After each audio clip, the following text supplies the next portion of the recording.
Okay, Aniimo, I've been watching this game for a while now. I know about twining, I know about ties, I know about Prismatic Aniimo, and I have already accepted that I'm going to waste absolutely unreasonable amount of time hunting pretty different colored creatures because apparently that's the kind of person I am. Also, look at him. What exactly am I supposed to do here? Have self-control? Oh no. But now Aniimo started to feel real and close. Pre-registration is underway.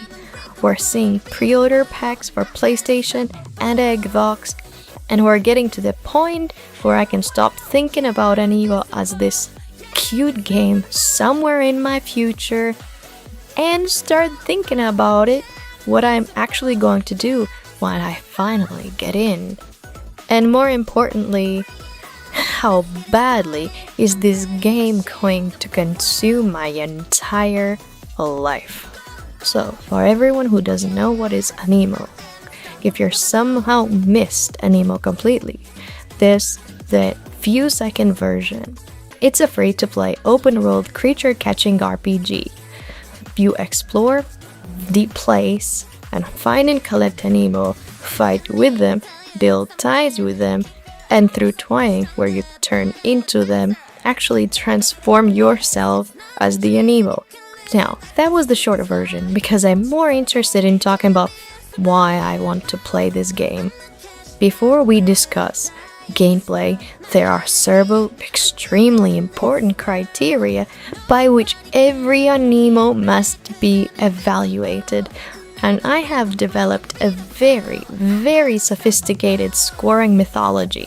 I made it up by mythical, but that's okay. Round, soft, excellent face, strong little creature energy. 9.4 out of 10. I would pick it up immediately. Whether it wants to be picked up or not is not included into mythology or the scoring. Oh no, that's 10 out of 10. I'm sorry. Competitive viability here is completely irrelevant. That is 10 out of 10. If this thing has terrible stats, then apparently I have terrible stats now too. We're a team. Ready for it? Yes. Next question. Likelihood of destroying my house. Look at those eyes though. That is not remorse. 8 out of 10 on household threat. Would still be allowed inside though. And I recognize that I'm part of the problem, but we're not going to talk about it right now. Where then we have Prismatic Aniimo, which introduces an entirely different scoring category of how many hours will Arya waste looking for this shiny one? 10, 20, 40? Yes.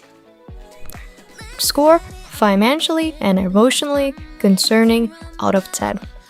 Jokes aside, the reason Aniimo has stayed on my radar isn't just because the creatures' designs are adorable, which they are, is the way the different systems seems to feed into each other and into collection. Twining is probably still the mechanic I'm most interested in. It really feels unique.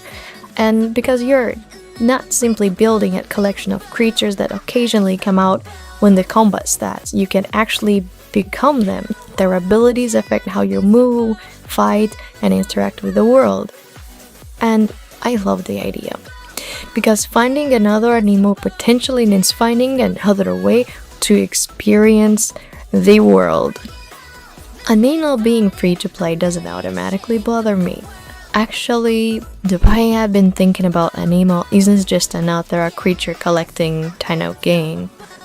Parts of what interests me is whether its long-term structure can feel more like something such as Warframe.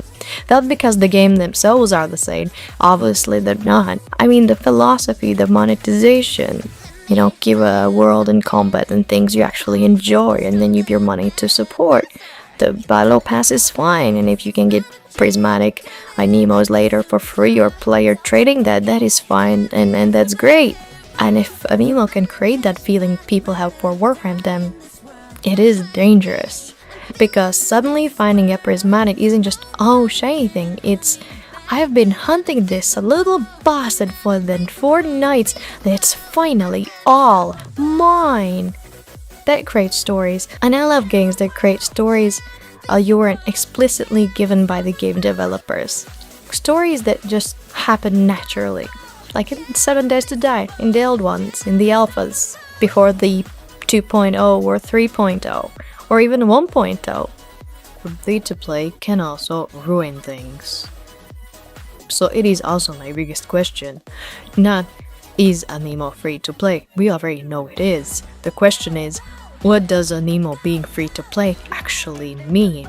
Because monetization can completely change how the systems feel. Cosmetics? Obviously, I have no weakness whatsoever when it comes down to cosmetics. Moving on, convenience purchase? Well, it depends. If you're selling me convenience because you deliberately made the alternative miserable, we are going to disagree and we're going to fight. And collecting is where I'm particularly cautious, because I don't want the game consistently whisper, you could have this beautiful creature if you just opened your wallet. Don't weaponize my cuddle instincts against me, Aniimo. That's unethical. Assuming everything goes well, I already know exactly what's happening when I get in. First, ignore whatever I'm supposed to be doing. Second, wander off in the wrong direction. Third, find something adorable. Fourth, attempt to obtain it. Fifth, become it. Sixth, completely forget what the original quest was. Eventually, I'll probably remember this combat and progression and story, but I know myself. I'm going to explore, I'm going to test, I'm finding creatures I actually connect with, I'm building my little collection, and then prismatic hunting, which I'm sure will be perfectly healthy and reasonable hobby. Alright, so currently completely unscientific Aniimo scores. Creature design 9.5 out of 10 because you always can do better. Cuddly miss 11 out of 10. Twine 10 out of 10. Consensually, I think on paper. Exploration potential 9 out of 10. Prismatic danger 12 out of 10 because I played Warframe, I know myself. Likelihood I abandoned the main quest because I saw something cute somewhere far over there. 47 out of 10. Monetization question mark? Out of 10? I don't know. And the last one is probably going to decide a lot, because everything else can sold on it.